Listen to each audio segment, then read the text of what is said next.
Hello, I'm Valerie Abrahamian with Advocates for Angels, and today we're going to be talking with Bree.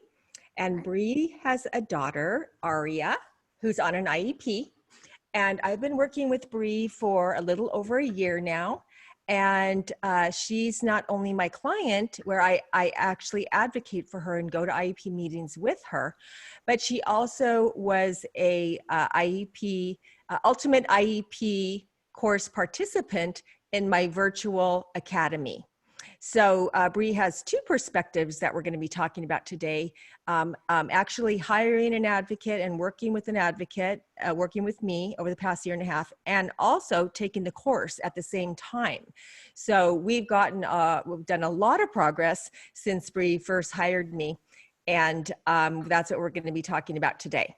So Bree, let's talk about what was going on before you first hired me and what was happening with Aria in her education and what was going on with her IEP. Okay. So Aria, right before she was 3 years old, was diagnosed with a severe speech disorder called apraxia. Mm-hmm. And I had done a lot of research on apraxia. She was entered into a speech enriched program with the school district. And even from when she was 3 years old, I mean, she was making progress, but she was still very, very behind. I remember even sitting in one of her IEP meetings when she was 3, and the teacher telling me how behind she was even at that time. And it was scary. So then moving on to when she was in TK, she was still very behind her classmates. But I was reassured that, she's still very young. We need to give her some time. So then when she was in kindergarten, she was very behind. I requested a psychoeducational evaluation because even when she was 3 years old, she was only evaluated for speech. And then when she was in the speech enriched program, I finally was able to get them to evaluate her for OT, and she qualified, but they still had not assessed her for a psychoeducational assessment. Right. So she was only found eligible under speech and language for apraxia, Right. but they didn't do any other testing. So therefore, she was only getting speech services Right. in the general education classroom, correct? Right, exactly. Okay. And so I feel like, I was in an IEP meeting when she was in kindergarten. I told the assistant principal who sat in on that meeting that I was very concerned. We actually had our case carrier at that time, who was the SLP at the school district. She was concerned for Aria as well and recommended to bring in the school psychologist for a consult type of thing. So the school psychologist came in and said that she would recommend waiting until Aria was in first or second grade to do a psychoeducational assessment on her. Mm-hmm. Mm-hmm. And I didn't agree to that. But because they were telling me that and everybody at the table was telling me that, I thought that that's what we needed to do. Mm-hmm. Right. And so you not only made your voice known prior to that about your concern about your child, that she was far behind academically, you were worried. So you had said that in several IEP meetings. Yes. Since she was in the transition from 3 to kindergarten, right? Right. Mm-hmm. Okay. So you were voicing that. And then you went as far as saying, I want an assessment. And they said, okay, we'll bring in the psychologist and the psych can talk to you. Right. And the psych said, oh, let's wait till she's 6 or 7. Yes. And even in the notations on the notes on the IEP, they wrote, not that I requested the psychoeducational assessment, but that I inquired. Right. So it was all about semantics. And I didn't even notice that that's how it was written. Yes. Because you were requesting one and they were actually saying, no, wait till she's 6 or 7. Yes. Okay. Okay. So then you waited, and then what happened? So then I waited, and we went to her parent-teacher conference, and her teacher had a lot of concerns about how behind she was. Mm-hmm. And that was my moment when I was like, you know what, I'm done waiting. I called the assistant principal and I said, you know, I really think that I need to have her assessed. And they told me, well, let's wait and see what her iReady scores are, which is a platform that is used for online teaching, and it also measures their knowledge, but it's online. And so to ask a kindergartner and a child that has difficulties already, to that be their standard, Right. I was like, this is crazy. How is that even the right thing to do? Mm-hmm. Yes, they So, were basing a lot of weight on just the iReady scores, yes, which is not an indication of whether a child's eligible for special education services. exactly. So, and at that point, it was still going to take about a month to get those scores back because school had just started. Mm-hmm. So then I just said no, and to myself, and ended up retaining you. And then yeah, things started changing immediately. We went to our first meeting, and instead of just having, you know, the SLP, OT, assistant principal, teacher, and myself at the meeting, we had a district representative at the meeting. We had the principal at the meeting, the teacher, OT, SLP, psychologist. And so it was a huge transition from the meetings that I had gone to the meetings once I retained you. Also, they gave me a whole agenda with my daughter's picture in the corner of it. And never had I ever gotten one of those before. Uh-huh. And just the whole tone of the meeting was very different. Okay. Okay. And how did you think the meeting went? What was the difference in the meeting outcome and how your IEP team related to you? Oh, also what I wanted to say is that when they denied me the psychoeducational assessment, Okay. I never received a prior written notice. Because it was never a formal request. Right. Because of the semantics you were saying. Yes. You inquired, you weren't requesting. Right. That's why it didn't trigger a PWN. Right. Right. And so moving into the first IEP with you, we asked for a psychoeducational assessment. And because the district hadn't done one yet, the district had to have the opportunity to do their own assessment. Correct. And then at that time, I believe we also asked, I don't know if it was that specific meeting or one of the meetings after that, we asked for, I think at that meeting we did ask for the speech and language assessment, IEE. Yes. OT IEE, and vision IEE, which I didn't even know you could get an assessment in vision. Right. Or auditory. Or, oh yes, or auditory as well. Yes. So and, let's talk about that for a sec. So first I want to go back and make a legal point so parents know this.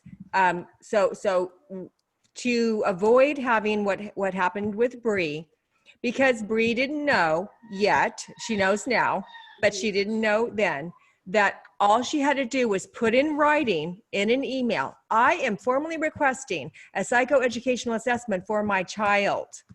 And that's all she had to do. And then they would have had to write a PWN in response, and they would have had to agree to do it at that time. If they didn't do it, that's a pure and simple black and white violation of IDEA, because they must do it once a parent submits in writing Now you can also make the request in an IEP, but then that's what happened with Bree can happen to you, where they will write it in a way that it's not a formal request, and then they talk you out of it, Yeah. like they did with her. So it's best to just do it in writing, and even you can just have it in writing and hand it to them right at the IEP. I'm formally requesting an IEP, and here's my document formally requesting it, Right. and then you will get the assessment, because they cannot deny you or play semantics games or, do any tactics to delay the assessment. Okay. And then Bree's talking about these services, other services or assessments she wasn't aware of. So in the process of us getting the assessments that she got, every time an assessment would be done, it would uncover other areas of deficit, such as vision processing and auditory processing, which then triggered additional assessments for those areas. Right. So that's how, and Bree, so talk about that process, how long that takes, how many meetings that takes, Yes. what that looks like, and how there's no way to determine or predict how long it's going to take to get a child's IEP developed. Right. Well, and I would also like to say that once the district did do their assessment, their psychoeducational assessment, we found out that Aria was severely behind. Yes. I mean, incredibly so much so that I think that everybody sitting at the table was surprised. Yes. So that just showed to me, and I even remember making a point in this meeting that I was so upset. So I felt like my trust was betrayed. I felt like my daughter didn't matter up until that point, because I had given so much trust that they were doing what they needed to do, and that she would be okay. And then just finding out after that initial psychoeducational assessment that she was incredibly behind and needed a lot of support. Yes. And then to find out that she has significant deficits in the areas of occupational therapy, sensory integration, Yes. vision She therapy. wasn't just diagnosed with a sensory processing disorder. The occupational therapist that evaluated her diagnosed her with a sensory integration disorder, which is different than a sensory processing disorder. Yes. From what I understood. Yes. And also she was, these are IEEs that took place where she was assessed for vision. We found out that she had a vision processing disorder as well. And then she was assessed by an audiologist who uncovered that she has a primary deficit of central auditory processing and a secondary deficit of an associative auditory processing. Correct. In both areas, she has deficits in CAPD. Absolutely. Yes. And those would have never been uncovered had you not started the process and gotten IEEs to find that out. Because in a district assessment, those things will not be evaluated or uncovered. Right, exactly. Yeah. So the process, I was under the assumption that maybe it would take not a long time just to request these evaluations, but what happens is you have one assessment, and that one assessment uncovers something that person wants to uncover something else. So then you have to go and request another assessment. And all of these, you can't just have a meeting every week. These meetings are happening every 30 or 60 days. So, and then you have to wait for the provider that does the IE to write their report, and they have to come and observe the child as well. And so it can be a process depending on what is uncovered. Yes. And what is left to uncover. That's right. Correct. And another huge point that we found out with Aria was the district's psych assessment stated she was intellectually disabled. Right. And we disagreed with that. We would not allow that to be placed on her IEP as the eligibility criteria. Right. And we said we're waiting for the IEE to come in, and the IEE, it hasn't come in yet, but it's almost. But we've already talked to that psychologist, and she said Aria is absolutely not ID. Right. That was incorrect information. Right. That she has a solid IQ. What was the last? I think it was her verbal index was 100, and her nonverbal was 100, and her verbal was 105. Yes. I may be mixing up the numbers, but somewhere Yeah. around there. Yes. But So very it solid. went from being Mm-hmm. 7 in the 70s Uh-huh. to 100. And she Yes. said, and that psychologist said that the IE psychologist said that there was absolutely no way that she could have made that much progress in less than a year. Yes. To have her So- IQ change like that. Right. Mm-hmm. Right. And that's negligence. Yes. That to have a child, because to think that a child's ID with an IQ of in the 70s, when she really has a solid average IQ, would have placed her in a category that would have been completely inappropriate for her to learn, to meet her potential. Teachers would have had low expectations for her. Goals would have been written below her ability. She wouldn't have been making progress. The whole IEP would have been insufficient for her, and that would have been a complete tragedy. Right. for her learning from that point forward, had that assessment been put in place on the IEP. So this is the gravity of assessments and how important assessments are to Yes. development of a child's IEP and to the learning and progress and potential of the child. Right. Yeah. And to getting her, the assessments, getting her the services that she needed. And we've seen an incredible amount of growth in, Yes. I feel like, a short period of time, right? Because we Yes. waited years to see all this growth. Yes. And then even just in a year, just seeing what she's capable of, what she can do when she has the right support and services. Yes, exactly. Exactly. Yep. So,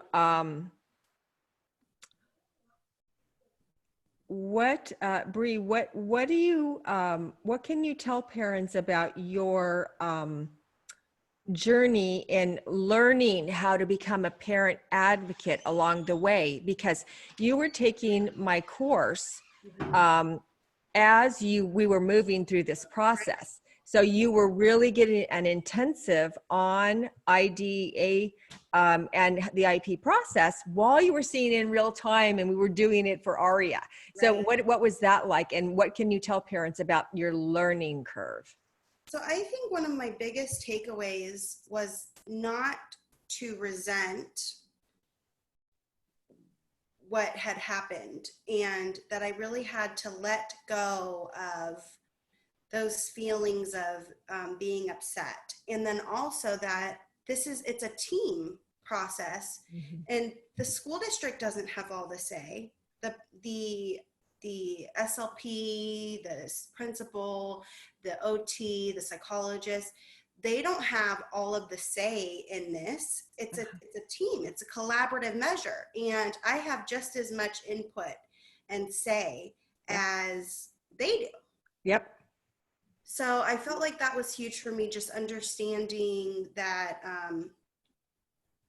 I didn't have to be afraid to say no.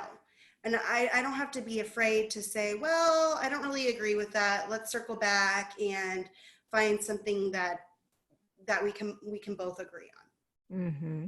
Right. Right. And before taking the course, I felt like, I had a general understanding of what kind of like an IEP was and services that could be provided. But there was so much that I learned taking the course that I didn't know, that I had never read about before, even after reading books on IDEA, doing a lot of research, attending parent forums, talking with a lot of people that are have more knowledge than I do. Me Mm-hmm. taking the course myself, I learned so much, and I still feel like I have a lot to learn. Uh-huh. Um, but I feel like I have a good standpoint of knowing, like, you know, how to request things properly, how to disagree, and Mm-hmm. um, and go further in the process than just verbally saying no. Yes, exactly. And I love that you brought up the fact about put the past behind you, which is in module one, Yes. one of the lessons.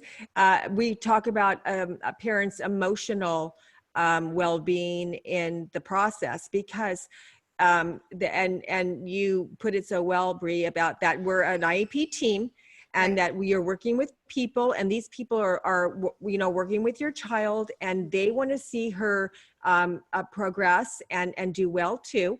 And Yes. when we approach our IEP team in that way, that we're all working together and as a unified team, Right. then you can move forward, because it's not any one of their faults of what happened in the past, even though it Exactly. was wrong, it was violation of your rights and of IDEA. But a lot of parents don't know how to let go of the past and then move on with your team you're working with to Right. the benefit of your child, which then doesn't do your child any good, and it doesn't help at all, because if you don't have a good relationship with your IEP team and your admin and at your school site and district office, that's not going to help you. In fact, Exactly. it's probably going to hurt you. Exactly. And we get along great with our district representative, right, Yes. Bree? We Yes. we And really love her. she's amazing. She has been incredible in this whole process. Mhm. So it is possible Yes. to work with your IP team and to create a team, Right. and to, because they know that we know, and they know they were wrong, and we know they were wrong. And Right. they actually made it right because Yes. you were able to get one whole year of compensatory services Right. for academic instruction because they denied you the assessment. Yes. Exactly. Yeah. And even that has been extremely helpful for Aria. We were able to do it also over the summer. So they extended it from when we started this. I think our first meeting was in February of 2019, Mhm. and they approved those SAI, specialized academic instruction hours, to start over summer. So we were able to complete a lot of them over the summer and then carry on into the new school year as well. Yes, So yes. it's been very, very helpful. Oh, yeah. Yeah. In fact, she has so many services that we really have to work hard at balancing it out and Exactly. taking it slowly, because she needs all those services. Right. She has very significant deficits in all those areas, which Yes. she's making incredible progress, because now she's getting intervention in Exactly. all the areas that she has deficits in. So the progress is being made. Mhm. So, but we do, have to balance out her schedule and be very sensitive to, she's a little girl, we don't want to overload her. And you're not a mom that just wants every single service under the sun available. No, That's not what you want. right, Why would a mom want that? right. It's hard. It's hard keeping up with a schedule like that. It So we is. work with the team. We held off on some stuff. We held Yeah, off on the auditory. I was just going to say that there's some services that we've had to hold off on Yep. because the things that she's currently in right now weigh precedence kind of for Mm-hmm. right now, Yep. than the others. So we're waiting for some services to end, Yep. um, before we begin others. But it's Yes. what is crazy to see is that I would have never known that she had these. I mean, I knew that she had deficits, Yeah. but I didn't know what they were, and I didn't know that they were as severe as they are. Yes. And I think that that was my huge takeaway in never regretting making the financial decision to retain you Mm-hmm. as my advocate and as Aria's advocate, but Mm-hmm. also taking the course, because Mm-hmm. these things that I have learned from you being my advocate, as well as taking the course, are invaluable. Mhm. And so I'm really thankful, because Mhm. I don't know where we would have been. Mhm. I don't know. Yeah. Well, she would have been severely behind And she may have been put into a special a ed class. classroom that she didn't necessarily need to be in, because we're She also would be in talking a about a special ed class. child that is very social. Yes, She I think that it would harm her more to be to not be in the general ed setting. absolutely. Absolutely. Because yeah, she fits right into that group of kids. She She does. should not be in a special ed class. So she would have had inappropriate placement. She wouldn't have had the right supports and services or goals that she needed. And she would have had extremely low expectations because they would have thought she was ID. Right, And she would have been extremely unhappy and right, probably been very depressed right, and probably not wanted to go to school anymore. right, right, right. So that's the gravity of having the wrong IEP, of having incorrect assessments done, and of not knowing the IEP process, Right. which now you do. Yes. And so what do you think, Bree? So I always like to make this point to parents because it's so important that had you not taken the course, so and I left because we're almost done now with developing the whole process, and we're almost have the IP that she needs. We're almost ready to sign and be done with the process, and then I would get to go away. Would you have felt as confident in sustaining the program that we achieved when I'm gone, with knowing how do I keep these services? How do I disagree? How do I ask for an assessment or an IEE? How do I make sure the goals are being met? How do I, hold them accountable and oversee my IEP team once Valerie's gone? How, talk a little bit about that. No, I wouldn't. I feel like another big takeaway from the course was, you tell us how to write these letters. If there's something happening that we need to file an appeal, or um, you know, you help us with that Great. process in the course of how to go about going to the top of the chain, and where do you start, where do you go, what Mm-hmm. do you do if you're told no, then where do you go from there. Mm-hmm. And these are things that you can't, I mean, that you're not told in Mm-hmm. the books, these Mm-hmm. little intricacies that are taught to us in this ultimate IEP program. Right. And so I feel like that's huge, if when because there will come a time, I'm sure, that thing, when she goes through a transition to middle school, or Mm-hmm. um, she meets her goals Yeah. and they want to pull services away. it these are things that now I'll know how to object, and how to say no, and how to get more another evaluation done, so that we Uh-huh. can be sure that her rights aren't, and her services aren't taken away from her. Yes, exactly. Exactly. So, in closing, then, Bree, what would be your message to parents? What would you want to tell parents that now that you didn't know before? In just coming from your experience as a mom, what would you want to say to other moms? I think my message would be that you're not alone, and as lonely as this process can be, you're not. And even if you feel that way, I really, these classes, the Ultimate IEP program, was so helpful to me also, not only in the knowledge and the information that I learned in the program, but also all the parents that are in this program with you, that can share your testament and how you feel. And also with Valerie, she has a wealth of information, and we're all there, we're all in it together, Mm-hmm. learning. Yeah. And I feel like another one is just, you have just as much say at that table as everybody else. Yeah. Yeah. Yeah, that is the biggest takeaway, that for parents to realize they're equal IEP team participants. Yep. And most parents, you know, they might know that, but they don't really know how to implement those rights. Right. Well, and like I had said, like when I was told no, I stopped. Yeah, I didn't question why. yeah. I didn't ask why. I Mhm, didn't write a letter. mhm, I thought that they had her best interest at heart at that time, mhm. and that by me waiting was the right thing to do because that's what they said. Yes. And then it wasn't until a couple months later that I said, I'm not going to wait anymore. I've waited this long Mhm, and she's mhm, not progressing. She's in kindergarten. Why mhm. would I wait until second grade?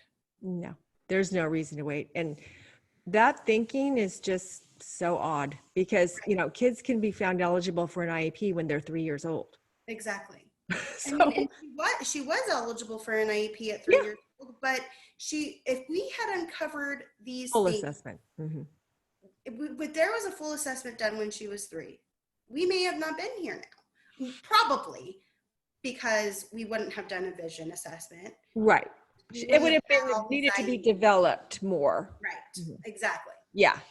But, you know, But they didn't yeah. even have a baseline on her Mhm. until Right. I They retained weren't looking at her academics at all. at all. Only speech. Only speech. Yes. And there was all these other deficits over here just sitting there not being identified Right. because they were only targeting speech. Right.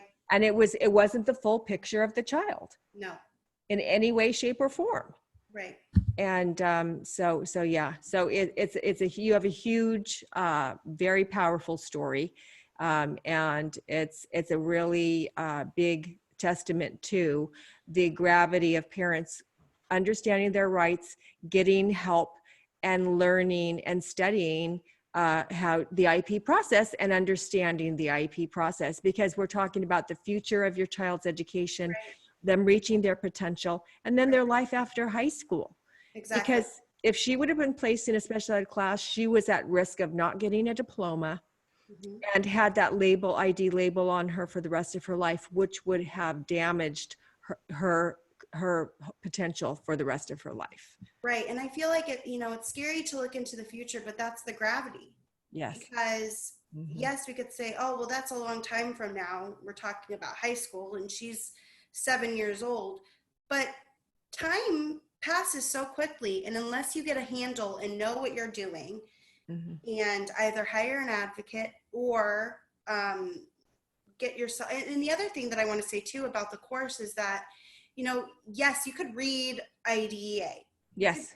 I mean, and it's huge. That was Yes. another reason why I took the course, because I didn't have the time to do Mm-hmm. to read it all myself. Yeah. I mean, it would have taken me years to Yes. learn what I needed to know for now. Right. Exactly. So you Yeah. take the most important pieces in course 101 Mm-hmm. and give that information to us, and it's like a speedy way Yes. of Yes. learning. Uh, uh, yeah. Speeded up intensive. Yes, speeded intensive learning program. That's right, right. Mhm. And Bree's even interested in taking the 201 course because she Yes, wants to learn more, because yes, she wants to become an even more powerful parent advocate, yes, which I exactly. know I'm she really will be. excited. Yeah, yeah. So, well, thank you so much, Bree, for sharing your story with us. And I know that it's going to touch a lot of moms' hearts and hopefully wake them up to the reality of special education, the IEP process, and get some good tips on what to look for their child, and hopefully have them be spurred into looking more into learning IDEA and maybe even looking for an advocate. Yes, And exactly. real fast, let's talk real fast about an advocate. Hmm. So it's important for parents to find a qualified, knowledgeable advocate that has a successful track record, that's been around, for years, and that comes highly recommended. Yes, That's been, how many IP meetings have they attended? talk to other clients that they might have hired that advocate to see the success, because there's anyone can call themselves an advocate. It doesn't mean that they that they are a successful, knowledgeable, reputable advocate. So, and you got a reference, right, Bree, Yes. to me. I had also talked to a client, a current client of yours, who highly recommended you, who only said absolutely amazing things. And also, I had attended it was a Praxia networking meeting out in Santa Monica. Mm-hmm. And there was a lawyer there who was talking to us about our IEPs and how to navigate and what to do Mm-hmm. if you wanted to retain an attorney. And he had said that he had worked in this area before. Mm-hmm. Only a couple cases, but I asked him, do you know this person, Valerie Abrahamian? And he said, oh my gosh, yes, I know her. And I wouldn't even hire an attorney. I would go straight to her. She knows what she's doing. Mm-hmm. So that was huge. That's when I called. I mean, I called you shortly after that because I didn't need to look anywhere else. I had already found your information, and then was told by a couple people that, Mm-hmm. you know, that you were the one-stop shop. And it's been amazing. I mean, it's been, I think I told you this before, that my husband would go with me to the meetings before retaining you. Yeah. And he would be there for support. And, but then once we retained you, I said, okay, you can stay home. You can stay home with the kids and we'll just go to this meeting together. Yeah. And it's been awesome. I have the support that I need. Mm-hmm. And I know that, you know, you're advocating for Aria, I mean, as good or better than I could, and asking for things that I didn't know before. Mm-hmm. Right. Right. Okay. Well, that's a perfect place to wrap it up. So Well, thanks again, so Bree. much. Thanks again. And we can't wait. Maybe we'll do like a follow-up in a year or something and talk That about would be where amazing. Bree's at then. That would be Yes, interesting. that would be good. Okay. Well, thank you so much, Thank you, Valerie. Bree. Okay. Bye. Bye.